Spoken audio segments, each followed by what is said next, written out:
నమస్తే. డాక్టర్ చదవడం, విదేశాల్లో క్లినికల్ ఫెలోషిప్ సాధించడం, లండన్లో స్థిరపడ్డం ఓ అందమైన జీవితానికి ఆనవాళ్ళు. ఒక్కసారి వీటిని సాధించారంటే మళ్ళీ తిరిగి వెనక్కి చూడరు, ఇంకా పైమెట్లు ఎక్కాలని ప్రయత్నిస్తారు. కానీ డాక్టర్ వైజయంతి గారు అలా ఆలోచించలేదు. లండన్లో చాలా సక్సెస్ఫుల్ డాక్టర్స్గా ఉన్న మాతృదేశానికి సేవ చేయాలన్న తన భర్త ఆశయానికి చేయూతనిచ్చారు. 11 ఏళ్ల లండన్ జీవితాన్ని, తన కెరీర్ని వదులుకున్నారు. తిరిగి హైదరాబాద్ వచ్చేశారు. మళ్ళీ హైదరాబాద్లో కొత్తగా జీవితాన్ని, కెరీర్ని ప్రారంభించారు. ప్రస్తుతం సక్సెస్ఫుల్ రిప్రొడక్టివ్ సర్జన్గా వేళ్ల మీద లెక్కించగలిగే పేర్లలో ఒకరిగా ఉన్నారు. మరి ఆ ప్రయాణం అంత సులభమే కాదు. ఎన్నో అవాంతరాలు, ఎన్నో ఉడిదుడుకులు. వాటన్నిటినీ ఎలా ఎదుర్కొన్నారు, ఎలా సక్సెస్ అయ్యారు, వారితోనే ముచ్చటించి తెలుసుకుందాం.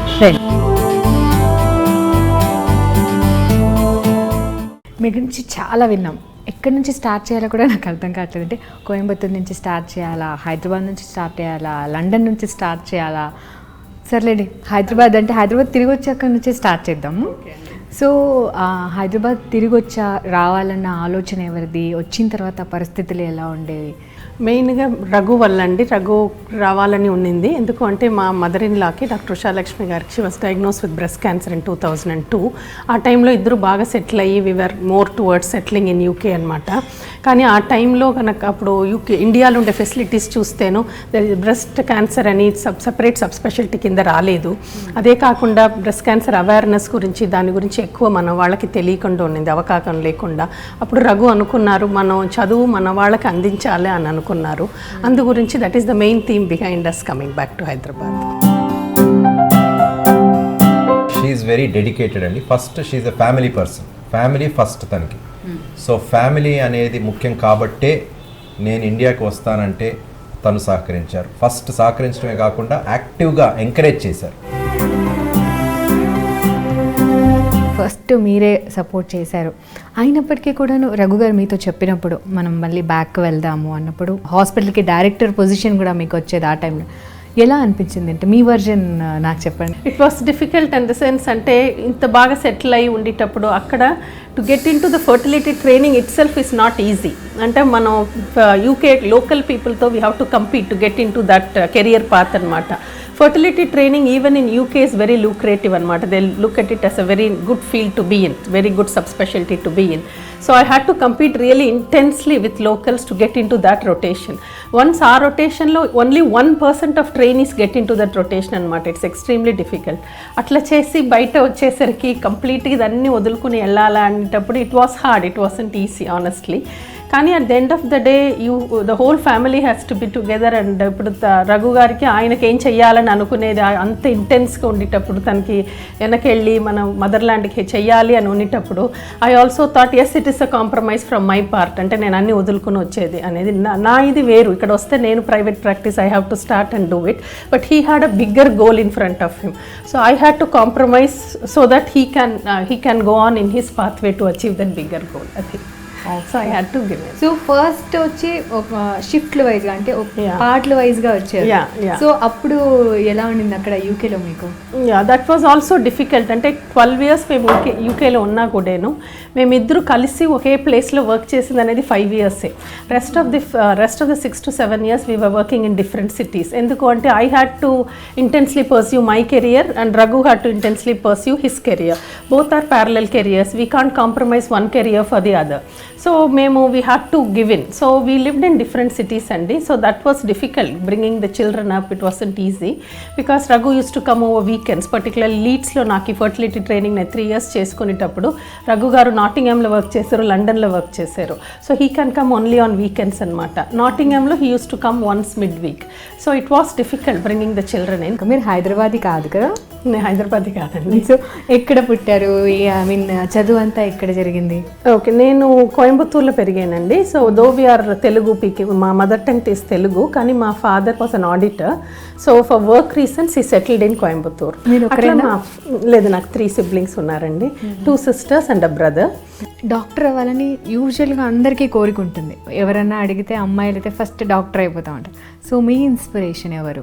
నాకు ఇప్పుడు స్కూల్లో ఉండేటప్పుడే కూడా బయాలజీ కొంచెం బాగానే ఇష్టము.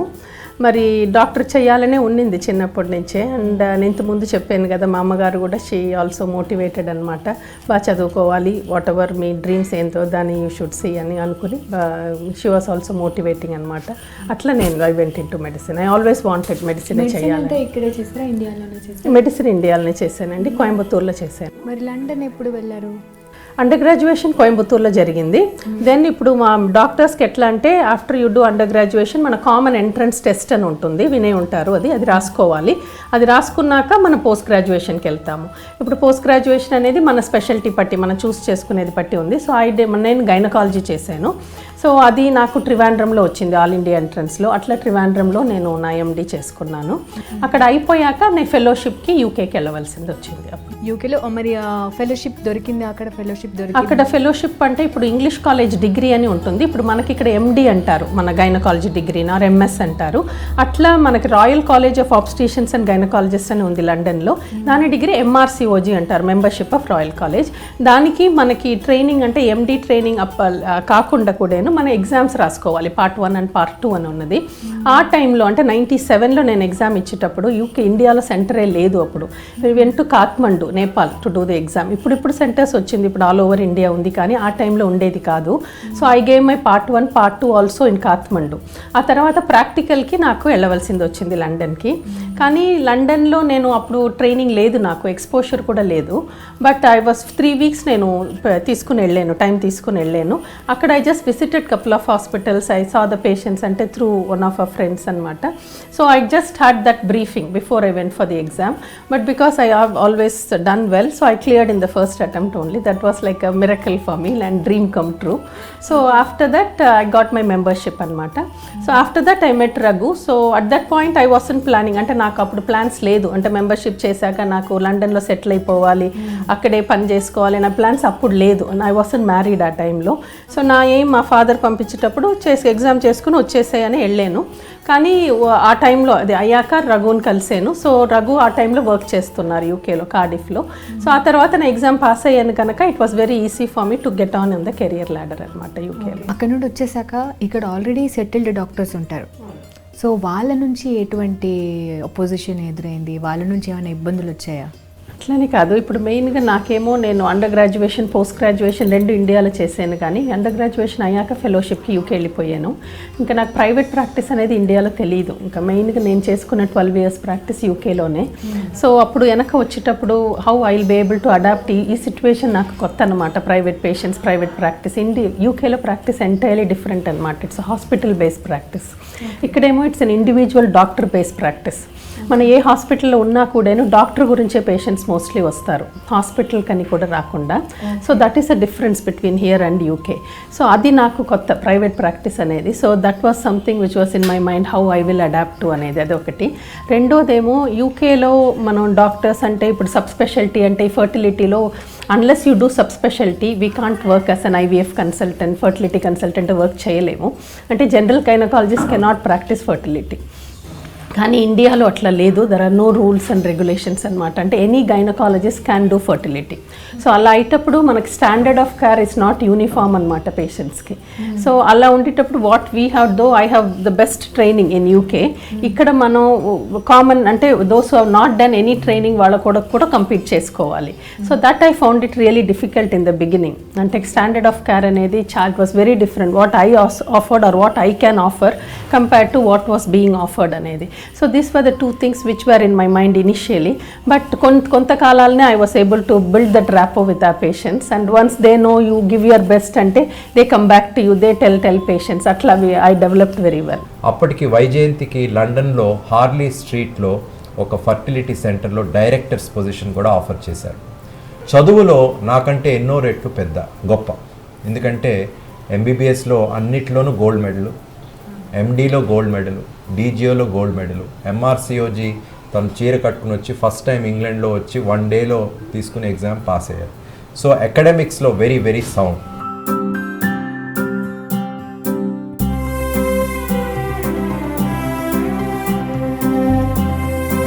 చదువులో ఎప్పుడు top gold medalist Raghu garu ఇందాక చెప్పారు. She was very strong in academics. అవునండి, that's right. So all through I always scored very well all through my school. That's mainly because of the motivation of my mother. My mother was a graduate in her, in her years, but still she wasn't working. So she ensured all four of us do very well in our, life. That's what her main aim was. So ఇప్పుడు decide అయ్యారు మరి అక్కడే ఉండాలి, అక్కడే career start చేయాలి అని. అది ఆ తర్వాత ఇప్పుడు Raghu already he was working there కదా, సో ఇద్దరికి అక్కడ ట్రైనింగ్ చేయాలని ఉన్నింది. ఇక్కడ మన ఎండి చేసినా కూడా యూకేలో డైరెక్ట్గా they won't allow you to become a consultant అనమాట. అక్కడ వాళ్ళ training program we have to enter, లేకపోతే మనం కన్సల్టెంట్ పని చేయలేము యూకేలో. రాయల్ మాస్టన్ హాస్పిటల్ అని అది యూకేలో ఉండే one of the well reputed cancer hospitals అనమాట. So he was doing his consultant job there. ఆ టైంలో ఆయనకి రొటేషన్ అయిపోయింది, ఫెలోషిప్ కూడా ఆయనది అయిపోయింది. సో వీఆర్ కమ్యూటింగ్ అట్లా. సో లీడ్స్లో 3 years ఉన్నాం అట్లా. అప్పుడు మా చిన్న బాబు పుట్టాడు లీడ్స్లో. ఓవైపు ఫెలోషిప్ చేస్తున్నారు, మరోవైపు లీడ్స్లో ఉన్నారు పిల్లలు, వీటన్నిటిని ఎలా బ్యాలెన్స్ చేశారు అసలు? సో ఇట్ వాసంట్ ఈజీ అండి, but family help was very very important. చాలా నాకు ఫ్యామిలీ హెల్ప్ ఉంది, మా అమ్మ సైడ్ నుంచి కూడాను, మా అత్తమ్మ వాళ్ళ సైడ్ నుంచి కూడాను. సో మా మదర్ చెప్పాను కదా 2 years ఉన్నారు ఆ టైంలో నాకు హెల్ప్ చేయడానికి. అదే కాకుండా అత్తమ్మ వాళ్ళు కూడా మధ్యలో వచ్చేవాళ్ళని. మాకు ఈ బ్రేక్స్లో ఏమన్నా ప్రాబ్లమ్స్ ఎప్పుడైనా ఉంటే మేము ఇక్కడ వదిలేసేవాడిని పిల్లల్ని 1 or 2 months. అట్లా అందరి హెల్ప్తో I was able to manage it అనమాట.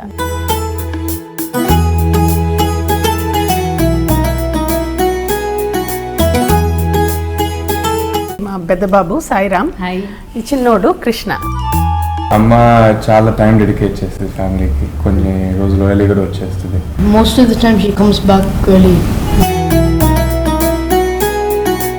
అల్లుడు కానీ కోడలు కానీ ప్రవేశించినప్పుడు అనేక రకాల మార్పులు చేర్పులు జరుగుతూ ఉంటుంటాయి.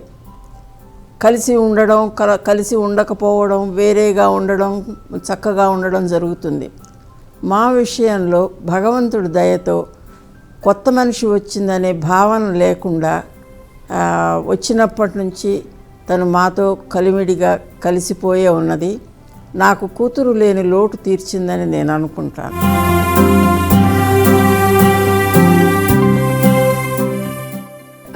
ఇప్పుడు ప్రస్తుత పరిస్థితుల్లో ఎలా ఉందంటారు? అంటే ఇన్ఫర్టిలిటీ అనగానే చాలామందికి ఏమనిపిస్తుంది అంటే చాలా వచ్చేసాయి, సెంటర్స్ అన్నీ చాలా వచ్చేసాయి, అందులో ఫ్రీగా చేస్తామన్నా లేదంటే నమ్మకం ఉంటుందన్నా కూడా నమ్మే పరిస్థితులు లేదు. వాట్ యూ సే, మీరు దీని మీద ఏమంటారు? ఇప్పుడు మేము నేను రఘు ఇద్దరు వి స్ట్రాంగ్లీ, అంటే మాకు ఎథిక్స్ అంటే చాలా we both believe in it అండి. That is our first. ఇది practice is secondary. So ethical practice is the most important for us అనమాట. మేము ఇప్పుడు పనిచేస్తున్న కిమ్స్ హాస్పిటల్ కూడా it is on the same మా లాంటి థింకింగే వాళ్ళకు కూడా, కాబట్టి భాస్కర్ రావు గారికి కూడా పెట్టి వీఆర్ నాట్ కమర్షియలైజ్డ్గా మేము వెళ్ళి అడ్వర్టైజ్మెంట్స్ అట్లా అని చేసుకోకుండా మా వర్క్ ఎథిక్స్ ఇస్ ఇంపార్టెంట్. మా వర్క్ బాగుంటే we will be getting patients. ఆ దారిలోనే మేము వెళ్ళాము. So we both have been successful. So I think that is what is important అనుకుంటున్నాను, ముఖ్యం అనుకుంటున్నాను at the end of the day. అది ఇంకోటేమో నేను చేసినంత ఈ రొటేషన్లు కానీ ఈ డిగ్రీలు కానీ ఇండియాలో వేరే ఏ క్లినిషియన్ చేయలేదు. అంటే బోత్ సైంటిస్ట్ అంటే ఎంఎస్సీ ఎంబ్రియాలజీ కాకుండా క్లినిషియన్ కూడాను ఇండియాలో నాకు తెలిసి ఎవరు లేదు. బోత్ ఎంబ్రియాలజీ అండ్ క్లినికల్ ఇది ఇన్ఫర్టిలిటీ. సో నాకు ఎక్స్ట్రా అది ఉంది కాబట్టి I'm able to give a better approach. మన పేషెంట్స్ వచ్చేటప్పుడు I'm able to see them as a whole this thing and I will be able to give more అనమాట compare to వేరే వాళ్ళు just start చేసేవాళ్ళు. ఇండియాలో ఎలా ఉందంటారండి కంపేర్ టు యుఎస్ కానీ యూకే కానీ మిగతా దేశాలతో కంపేర్ చేస్తే ఇన్ఫర్టిలిటీ అనేది ఏ మేరకు ఉందంటారు? ఇప్పుడు ఇండియాలో అండి బేసిక్ ఏంటంటే ఇన్ఫర్టిలిటీ ప్రాబ్లం అనేది వరల్డ్ వైడ్ సేమ్ ప్రాబ్లం. అంటే 6 జంటలు ఒకళ్ళకు ఉంటుంది. అది వరల్డ్ ఓవర్ సేమ్ స్టాటిస్టిక్స్. ఇండియాలో ఎక్కువ అట్లా ఉండదు, కానీ కారణాలు వేరే ఉంటాయి. ఇప్పుడు ఇండియాలో ఉండే కారణాలు వేరు ఉంటాయి, యూకేలో ఉండే కారణాలు వేరు ఉంటాయి. ఇప్పుడు నేను ప్రాక్టీస్ చేసిన ఈ 7 yearsలో ఇండియాలో నేనేం చూస్తున్నానంటే మన స్త్రీలకి ఈ ఎగ్గులు నంబర్ అనేది తొందరగా తగ్గిపోతుంది మన వైట్స్ అంటే కాకేషియన్స్ కంపేర్ చేసేటప్పుడు. అంటే మన వాళ్ళకి ఎర్లీ 30sలోనే ఎగ్ నంబర్ అనేది బాగా పడిపోతుంది. 35 చేరుకుంటే చాలామందికి ఎగ్గులు ఉండట్లేదు. సో ఇది కామన్ ప్రాబ్లమ్గా చూస్తున్నాము. ఇప్పుడు మన దగ్గర మన IVF అని చేసేటప్పుడు టెస్ట్ ట్యూబ్ బేబీ ట్రీట్మెంట్ 40%కి ఈ ఎగ్గులు లేని వాళ్ళకి చేస్తున్నాం, తక్కువ ఎగ్గు ఉండే వాళ్ళకి చేస్తున్నాం. ఈవెన్ ఎర్లీ 30s అండి. నేను ఇది ఎక్కడ చూడలేదు, యూకేలో నేను ప్రాక్టీస్ చేసిన కాలం అంతవరకు ఎప్పుడు చూడలేదు ఇట్లా. మన ఇండియాకి అది ఒక జెనెటిక్ దీనివల్ల కూడాను, జెనెటిక్ ప్రాబ్లం వల్లనే కూడాను ఎర్లీగానే మనకి ఎగ్స్ అన్ని తగ్గిపోతుంది. కానీ ఏంటంటే ఇప్పుడు ఈ మధ్యలో స్త్రీలు ఏంటంటే ఇప్పుడు చదువుకోవాలి, మళ్ళీ కెరియర్ డెవలప్ చేయాలి అని చెప్పి కొంచెం ప్రెగ్నెన్సీని పోస్ట్పోన్ చేస్తున్నారు. అందుకు ఈ లైఫ్ స్టైల్ చేంజెస్ వల్ల ఇంకా ఇన్ఫర్టిలిటీ ప్రాబ్లం ఎక్కువైపోతుంది మనకి ఇండియాలో. మీరు పేషెంట్స్కి అందించే ట్రీట్మెంట్ కానివ్వండి ఎలా ఉంటుంది? క్లినిక్కి వెళ్ళి మాట్లాడుకుందామా మ్యామ్? క్లినిక్ వెళ్ళి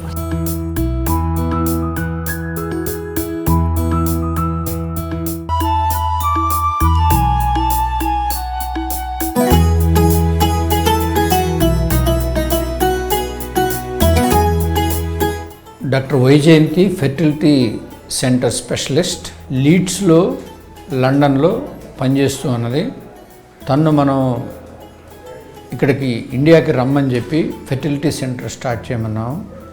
చాలా డెడికేటెడ్గా ఇనిషియల్ వచ్చినప్పుడు తను ఫెర్టిలిటీ సెంటర్లో మంచి రిజల్ట్స్ రావాలి అని అనుకుంటే ఒక టీంని బిల్డప్ చేసుకోవాలని ఇక్కడి నుండి ఆ టీంని అంతా సెలెక్ట్ చేసుకొని లీడ్స్ హాస్పిటల్కి పంపించి ఇనిషియల్గా లీడ్స్ నుంచి ఒక ఎంబ్రియాలజిస్ట్ని ఇక్కడికే వచ్చి ప్రతి సైకిల్కి మన దగ్గర స్పెషలిస్టులు ఉన్న క్వాలిటీ కాన్షియస్ ఉండి సక్సెస్ఫుల్ రేటు ఉండాలనే ఉద్దేశంతో ఆ టీంని అంతా అక్కడి నుంచి ఇక్కడికి తీసుకొచ్చి మంచి సక్సెస్ఫుల్ రిజల్ట్స్ ఇస్తుంది.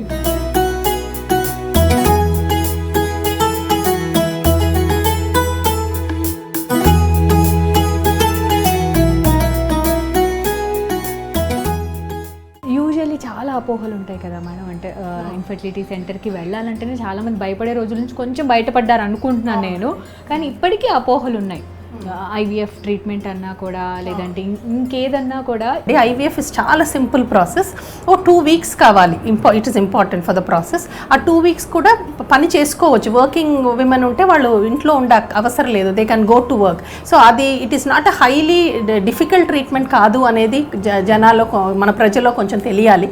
తెలిస్తే ఆ రిజల్ట్స్ అనేది వేరే ఉంటుంది. ఓకే అండి, మీరు అన్నారు కదా ఇది IVF సైకిల్ అని, ఇది ఎన్నిసార్లు చేయించుకోవచ్చు? దీనికి లిమిట్ అంటూ లేదు, కానీ ఫస్ట్ 3 times అంటే ఫస్ట్ సారి, రెండోసారి, మూడోసారి అనేది సిమిలర్ రిజల్ట్స్ ఇస్తుంది. ఇప్పుడు నేను 50% సక్సెస్ అన్నాను కదా, అది ఫస్ట్ 3 cyclesకి వర్తిస్తుంది. 3వ సైకిల్లో కూడా రాని వారికి మన ఎక్స్ట్రా టెస్ట్స్ ఉన్నాయి, దానికి ఇంకా ఎక్స్ట్రా టెక్నాలజీ అప్లై చేసేది ఉంది. ఇట్లా గైడ్ చేసినంత వల్ల 10లో మనకి వచ్చే జంటల్లో 9 మందికి ప్రెగ్నెన్సీ వచ్చే అవకాశం ఉన్నది. ఇప్పుడు ఈ IVF ప్రాసెస్ గురించి మాట్లాడాము కదండి, నేను మా ల్యాబ్ అదిను చూపిస్తాను మీకు ఆ ప్రాసెస్ ఎక్కడ జరుగుతుందని. ప్రొసీజర్ రూమ్ ఉంది ఇక్కడ. మైనర్ ప్రొసీజర్స్ అంటే IUI, అవుట్ పేషెంట్ హిస్ట్రాస్కోపీ అట్లా కొంత ప్రొసీజర్స్ చేస్తుంటాం ఇక్కడ. సో ఇదేమో మా ఫ్రీజింగ్ అంటే ఎంబ్రియోస్, స్పర్ము అదని ఫ్రీజ్ చేస్తాము. ఇది లిక్విడ్ నైట్రోజన్ ట్యాంక్స్ అంటాము వీటిని. దీంట్ లోపల మన ఎంబ్రియోస్ అంటే పిండాలు, కణాలు, స్పర్ము, ఎగ్గు, స్త్రీల ఎగ్స్ అంటారు కదా, ఓసైట్స్, ఇదన్నీ ఫ్రీజ్ చేసి పెడతాము. ఎలా చేస్తాము అంటే దీని ఏమో లేబులింగ్ ప్రాసెస్ ఉండే మెషిన్ అనమాట. ఇది చిన్న లేబుల్స్ ఇస్తాయి. సో స్ట్రాస్ అని ఉంటుంది. ఆ స్ట్రాస్ అనే దాన్ని మనం ఈ చిన్న ఇప్పుడు ఇది ఇది ఇది ఇది అనేది క్యాన్ అంటాం, అల్యూమినియం కేన్ అంటాము దీన్ని. దీంట్లో స్పర్మ్ అయితే కనుక ఇట్లాంటి వయల్స్ అంటాము దీన్ని. దీంట్లో 0.5 ml అట్లా స్పర్మ్ అంటే సెమన్ ఇచ్చేటప్పుడు దీంట్ లోపల పెట్టుకుని మనం దాన్ని ప్రాసెస్ చేసి దీంట్ లోపల ఫిల్ చేస్తాము. దీన్ని ఇట్లా ఈ కేన్స్, ఈ అల్యూమినియం కేన్స్లో ఎక్కిస్తాము. ఎంబ్రియో అయ్యేసరికి ఇట్లాంటి దాంట్లో పెట్టలేము, స్ట్రాస్ అని ఉంటాయి, చిన్న స్ట్రాస్, వాటిలో ఎక్కిస్తాము. మైక్రోస్కోప్ కింద ఎక్కించాలి, ఎందుకంటే అది డాట్ అంత సైజ్ కూడా కాదా ఎంబ్రియో, 120 micrometer అంటాము. సో దాన్ని ఎక్కించాక స్ట్రాలో ఈ లేబుల్ ప్రింటర్ లేబుల్ ఇస్తుంది మనకి, ఆ స్ట్రా మీద వేస్తాము దాని తర్వాత దీంట్ లోపల పెడతాము. సో దీంట్ లోపల పెట్టి ఇది అట్లా దీంట్ లోపల పెడతాం మనం, లిక్విడ్ నైట్రోజన్ ట్యాంక్స్ లోపల వెళ్తుంది. సో అక్కడ ఎన్ని ఇయర్స్ అయినా ఫ్రీజ్ అయి ఉంటుంది యూజువల్గా, కానీ 5 years లోపు మనం ఫ్రీజ్ చేసింది వాడుకోగలం.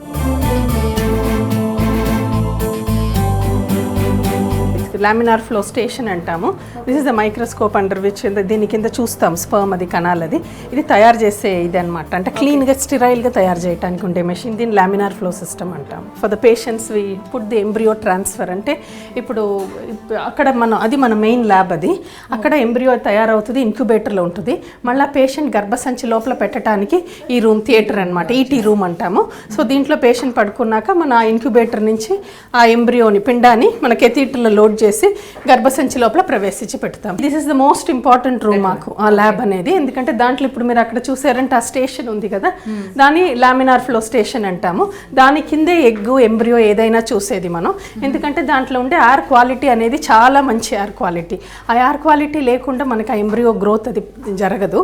సో ఇప్పుడు అక్కడ చూసారంటే మైక్రోస్కోప్ అటాచ్ అయ్యి ఉంది. దాని కిందనే మన ఎగ్స్ ఎంబ్రియోస్ అన్ని వాచ్ చేస్తాము. ఇంక్యుబేటర్స్ అంటాము, ఇక్కడ చిన్న ఇంక్యుబేటర్ ఉంటుంది. సో ఇది కాకుండా బాక్స్ ఇంక్యుబేటర్స్ అంటాం ఆ పక్క ఉన్నది. ఈ ఇక్సీ అనే ప్రాసెస్ మన ఐవీఎఫ్ కన్నా ఒక స్టెప్ హయ్యర్ టెక్నాలజీ అనమాట. ఐవీఎఫ్ అంటే స్పర్మ్ ప్రిపేర్ చేశాక ఎగ్ మనకి అనస్థీజియా ఇచ్చి ఎగ్ బయట కలెక్ట్ చేశాక ఎగ్ స్పర్మ్ కలిపి ఉంచుతాము, దాన్ని ఐవీఎఫ్ అంటాము. ఇప్పుడు ఇక్సీ అంటే దట్స్ నెక్స్ట్ స్టెప్ హయ్యర్. దాంట్లో ఏంటంటే ఒక స్పర్మ్ని మాత్రమే ఇంజెక్షన్ ద్వారా ఎగ్ లోపల ప్రవేశించి పెడతాము. ల్యాబ్ అండి, దీంట్లోనే మన ఎగ్స్ ఎంబ్రియోస్ అన్నీ ఇక్కడే గ్రో అవుతాయి మన ల్యాబ్ లోపలికి. సో పక్క థియేటర్ ఉంటుంది. మన ఎగ్ కలెక్ట్ చేశాక ఈ ఎంబ్రియాలజీ ల్యాబ్కి మనం విండో ద్వారా పాస్ చేస్తాము. మొత్తం ప్రాసెస్ అంతా అవడానికి ఎన్ని డేస్ పడుతుంది? 2.5 వీక్స్ అవుతుంది. ఫస్ట్ 10 days ఏమో ఇంజెక్షన్స్, హార్మోన్ ఇంజెక్షన్స్ ఇచ్చి స్టిమ్యులేట్ చేస్తాము. So usually 10 to 12 days of స్టిమ్యులేషన్లో ఎగ్స్ అనేది కరెక్ట్ సైజ్కి వస్తుంది స్కాన్లో. అది అయ్యాక ఎగ్స్ కలెక్ట్ చేయాలి. ఎగ్స్ కలెక్ట్ చేసేది ఆ థియేటర్లో కలెక్ట్ చేస్తాము. అనస్థీజియా ఇచ్చి బయట కింద వజైనల్ స్కాన్ ద్వారా బయట తీసేస్తాము. ఆపరేషన్ కాదు అది, కింద నీడిల్ పెట్టి తీసేస్తాము. ఆ తీసిన ఎగ్స్ ఈ ల్యాబ్కి వస్తాయి, అక్కడ స్పర్మ్తో కలుస్తాయి. స్పర్మ్ ప్రాసెసింగ్ మీకు చూపించాను. సో ఆ స్పర్మ్ ప్రాసెస్ అయ్యి ఇక్కడ వస్తుంది. ఎగ్ ఏమో డైరెక్ట్గా వస్తుంది. ఇక్కడ మైక్రోస్కోప్ కింద కలుపుతాము. ఆ తర్వాత అవి ఇంక్యుబేటర్లో పెరుగుతాయి. ఆ తర్వాత మనం పెరిగాక మళ్ళీ ఎంబ్రియో మళ్ళీ లోపల పెడతాం. దిస్ ఇస్ థియేటర్ అండి. This is where the egg collection takes place. ఇప్పుడు అక్కడ చూపించినట్టు ఇక్కడ టేబుల్ ఉంది. సో ఇక్కడ మాకు ఎగ్ కలెక్షన్ జరుగుతుంది. ఇక్కడ నుంచి ఆ చిన్న విండో కనపడుతుంది కదా, దాని ద్వారా మన ల్యాబ్కి పాస్ చేస్తాం. రికవరీ రూమ్ అండి. This is where the patients recover before they go out after the procedure. మన ఎగ్ కలెక్షన్ ప్రాసెస్ అని అయ్యాక ఇక్కడ 2 to 3 hours రెస్ట్ తీసుకొని మానిటరింగ్ అయ్యాక బయటికి వెళ్తారు. ఇండియాలోనే ఫర్టిలిటీ స్పెషలిస్ట్గా తన ప్రత్యేకతను చాటుకున్నారు వైజయంతి గారు. సంతాన భాగ్యం లేని ఎంతోమందికి తన ట్రీట్మెంట్ ద్వారా సంతాన భాగ్యాన్ని కలిగించి ఎంతోమందికి స్ఫూర్తిదాయకంగా కూడా నిలిచారు వైజయంతి గారు. ఇలాంటి మరో స్పెషల్ ఉమెన్తో మళ్ళీ కలుద్దాం. నమస్తే.